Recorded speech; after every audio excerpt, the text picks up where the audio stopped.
Goulash is one of the most popular stews in the world, and I love it. But last month when I was in Hungary, I learned that the true goulash is not a stew, but rather a soup, like this traditional Blvd goulash, or cauldron goulash. So thank you to Amma Waterways for sponsoring this video as we make traditional Hungarian goulash, this time on Tasting History.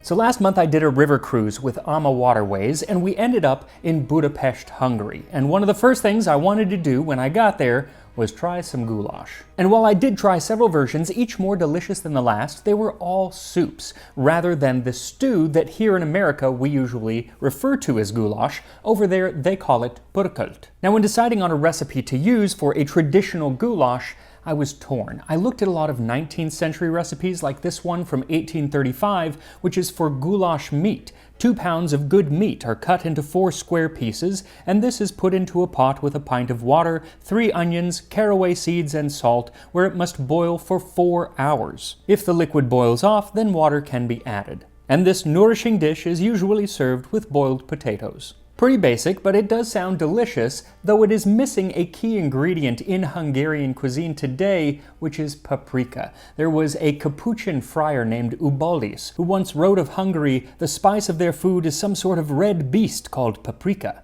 It certainly bites like the devil." Also, because I asked myself this same question, yes, Capuchin monkeys are named after the Capuchin friars. The friars used to wear these brown robes and brown hoods, and when the Portuguese went to the Americas and saw the monkeys, they thought that it looked like the friars with their hoods down. Anyway, that is not germane. Back to the goulash. This recipe from 1835 seemed just a little too simple, so I wanted to find one that used paprika, but I had to look toward the later 19th century to find one. This led me to a recipe from Károly Gundel, a Budapest restaurateur at the turn of the 20th century. Now his recipe for Blvd goulash, or cauldron goulash, actually is from the late 19th century, but he didn't write it down until 1934. And it's very similar to that 1835 recipe, except that it includes paprika and some vegetables. So for this recipe, what you'll need is 2 1/4 pound or 1 kilogram of beef. He suggests using beef shin, blade, or neck. These are not the most common cuts, but they are the best because they are high in collagen. But anything that is high in collagen will be good for goulash. Then 5 tablespoons or 80 grams of lard, 1 3/4 cup or 300 grams of diced onion, 4 teaspoons or 20 grams of sweet paprika. This is the most common version of paprika in Hungary. It's not spicy at all. It's flavorful, but it's not spicy, hence the name sweet paprika. Then 4 teaspoons of salt, a half teaspoon of caraway seeds, 2 cloves of garlic, 2 1/4 pound or 1 kilogram of potato, 1 green bell pepper, 1 small fresh tomato, and about a liter of beef stock. So first melt the lard in a pot over medium-high heat, then add the onions, making sure they get well coated in the grease. Then reduce the heat to medium-low and cook them for about 30 minutes, moving them around occasionally so they don't burn. And don't be tempted to raise the temperature and make this go faster. It should take about 30 minutes. The whole thing with goulash is low and slow. Then once the onions are a golden yellow, take the pot off the heat and add the paprika, quickly stirring it into the onion. And it is important to take it off the heat here because the paprika can burn and turn bitter. But once it's added to the onion, you can set it back over the heat and add the meat and the salt and mix everything together. Then you can raise the heat just a bit and let the meat start to brown and release its juices. Here, Gundel says that you should let the meat cook slowly, stirring occasionally until most of the liquid has evaporated. And that's one reason why it's important to have a high collagen meat, because if you use something that doesn't have a lot, then it will just become tough during this cooking process. And the liquid won't completely evaporate, but it will thicken up after about a half an hour. At that point, you can add the caraway seeds, the minced garlic, and just enough cold water so as not to cover the meat. You want to braise the meat and not boil it. Then set the lid on the pot, reduce the heat to low, and let it cook for another hour at least. While it cooks, chop the potatoes, green pepper, and tomato into small pieces, and then when the meat is nice and tender, add the vegetables and stir everything together, and then add some of the beef stock, but only enough so that you can see it through the vegetables and not so much that they're covered. Let it return to a simmer and set the lid on and let it continue to cook until the potato is fully cooked after about 45 minutes to an hour. This is also a good time to give it a taste and see if you want to add some more salt or more paprika. And it's usually going to need more paprika. I've seen recipes today that use 4 to 6 times as much as this recipe calls for. Most of the ones that I had over in Hungary, lots of paprika, so go ahead and add more.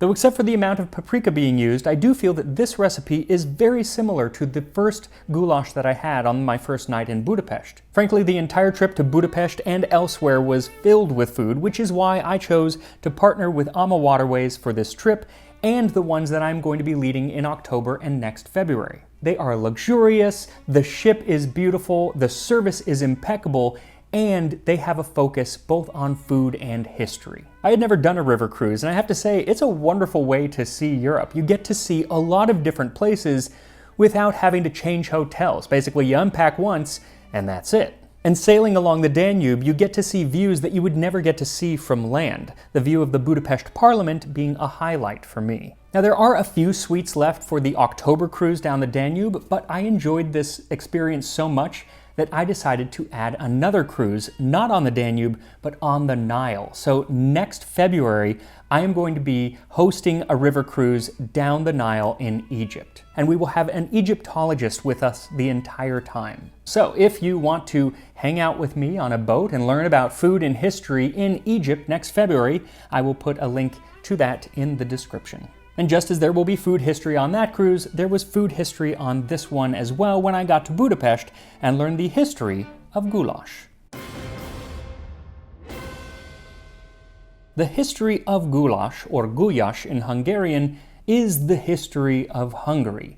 Many of the developments of the dish mirror important periods in Hungarian history. And it begins in the 9th century. This is when a people from the Ural Mountains came to the Carpathian Basin along the Danube and began to settle the area. The people were known as the Magyars, and even today, Hungarians refer to themselves not as Hungarians, but as Magyars, and their word for Hungary is Magyarország, or Land of the Magyars. Many of these early settlers were itinerant herdsmen known as gulyás, and as they watched over their flocks and their herds, they would eat some of the animals, and so they would boil the meat or stew the meat in a large kettle or cauldron known as a bograch.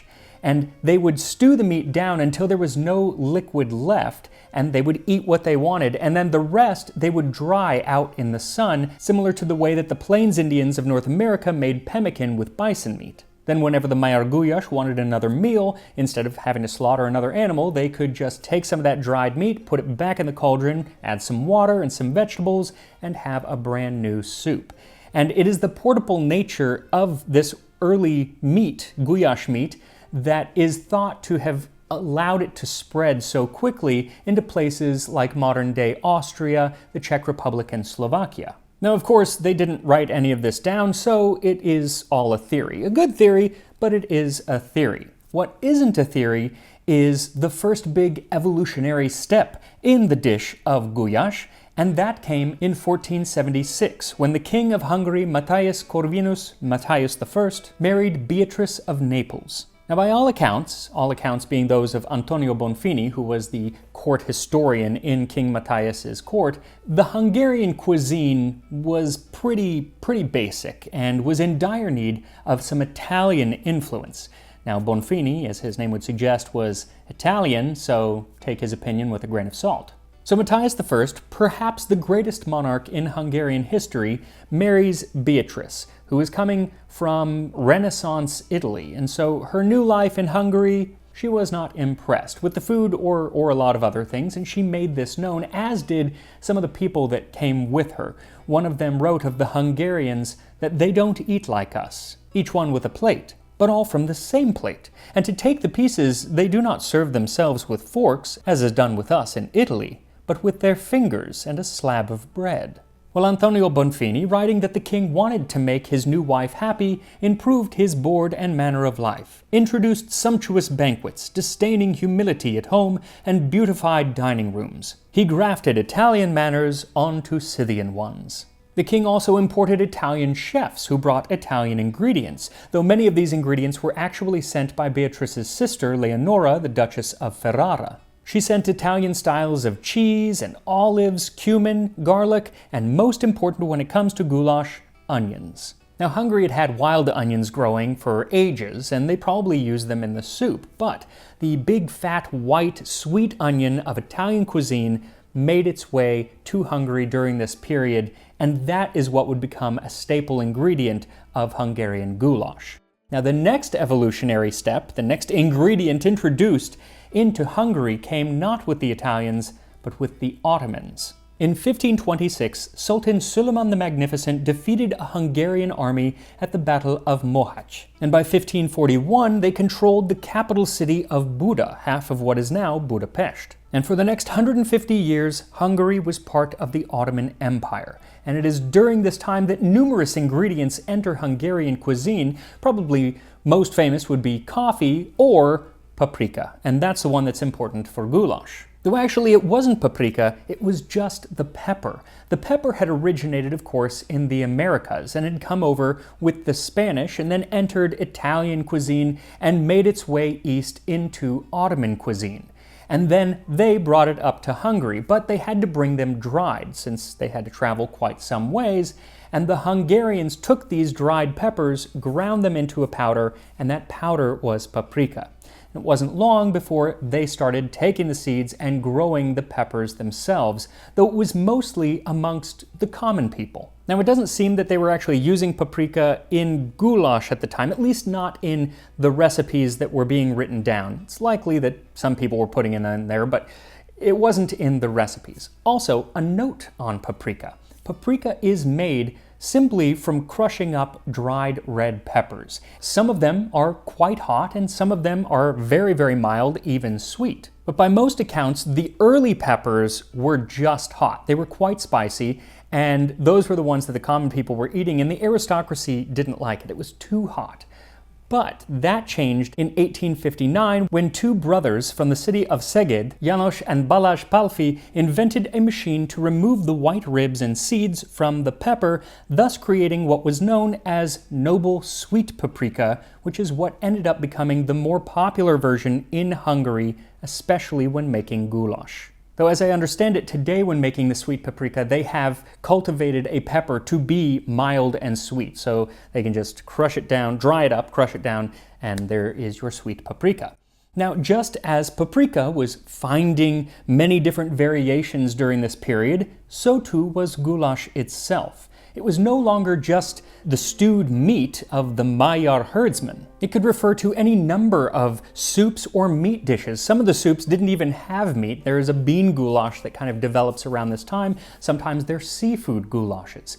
Also, it was now all over Central and Southern Europe. Different cuisines from Italian to Austrian, German, Czech, they all had their own versions of goulash developing. For instance, in the Czech Republic, they typically use the hotter version of paprika rather than the sweet paprika of Hungarian goulash. Now, the person who actually deserves probably the most credit for spreading goulash around the globe was not a Hungarian at all, but a Frenchman. In 1879, the eminent chef Auguste Escoffier served a goulash à la hongroise, Hungarian goulash, at a restaurant in Monte Carlo, and then he introduced the recipe in his seminal work, Le Guide Culinaire, which became the blueprint for fine dining for the first half of the 20th century in most of Europe and America. And it is to him that we can credit or blame the idea that goulash is a thick stew, because his recipe has very little liquid and it is more like the pulkult of Hungary. But since he was a famous chef, what he said is what most people went with. Now, there was, of course, another famous chef, a Hungarian chef, who tried to spread the gospel of Hungarian cuisine, and that is Károly Gundel, whose recipe we're working from today. He had a restaurant in Budapest, but he also wrote cookbooks that spread numerous recipes for different types of Hungarian goulash soups around the world. It was also his restaurant which was the official restaurant of the Hungarian Pavilion at the 1939 New York World's Fair, and the New York Times touted that the Gundel restaurant is a bigger, better publicity from Budapest than a boatload of tourist brochures. And perhaps if Hungary hadn't come under the control of the Germans and then the Soviets in the 1940s and early 50s, he could have continued his crusade to let the world know that goulash is a soup and not a stew, but alas, that is not what happened. That said, there was another Hungarian-born restaurateur who did make it his goal to spread the word about true Hungarian cuisine. His name, after changing it when he emigrated to the US following World War II, was George Lang, and he led an incredibly interesting life and had a wonderful sense of humor, as can be seen by the title of his autobiography, Nobody Knows the Truffles I've Seen. In addition to owning New York City's famous Café des Artistes, he wrote a work called The Cuisine of Hungary, where he attempted to teach people how to make a proper Hungarian goulash, saying that while there are many ways to make goulash, one should never Frenchify it with wine, never Germanize it with brown sauce, and even a culinary pope, if there were one, would not be considered infallible and allowed to put sour cream into goulash.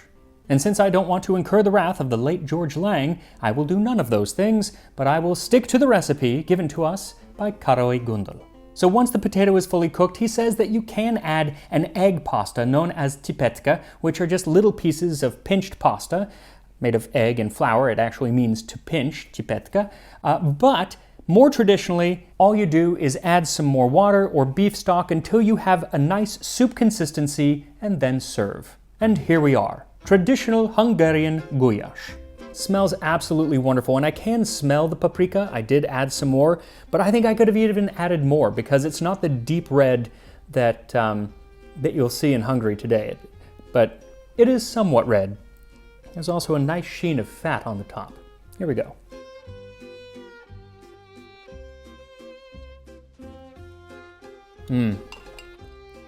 It's so good. I mean, it's so simple, but man, that is so good. Also, the beef, you gotta find something. I mean, I guess you could use like chuck or something like that that just will break down over a long cooking time, because it does cook for a while, but it's not tough, it's just tender. It's so good. Like I said, more paprika, great. As is, great. Yeah, I think that you're doing yourself a real disservice if you don't make this. It's not that hard. It takes a while, but it's absolutely delicious. And if you do go to Budapest, definitely order this and the pörkölt. You'll try two different things. Fantastic. If you want to join me on the Danube, like I said, there are a few suites left, I think, or in Egypt next February, sailing down the Nile, then I'll put a link to that in the description, and I will see you next time on Tasting History.